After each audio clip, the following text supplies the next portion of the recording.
Magandang umaga, ngayon po ay araw ng Biyernes, June 13, 2025. Update po muli sa lagay ng panahon.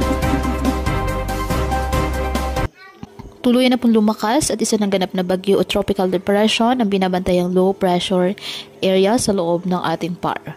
At ngayon po ay may local name na Auring ng Pag-asa ang unang bagyo ngayong taong 2025. Patuloy nito na hahatakin ang habagat na siya naman pong magdadala ng mga pag-ulan sa maraming bahagi ng ating bansa. Habang southwest monsoon o habagat naman nakakaapekto sa Luzon at western section ng Visayas. Ngayong araw, asahan ang occasional rain sa Pangasinan, Zambales at Occidental Mindoro, dulot po ng southwest monsoon.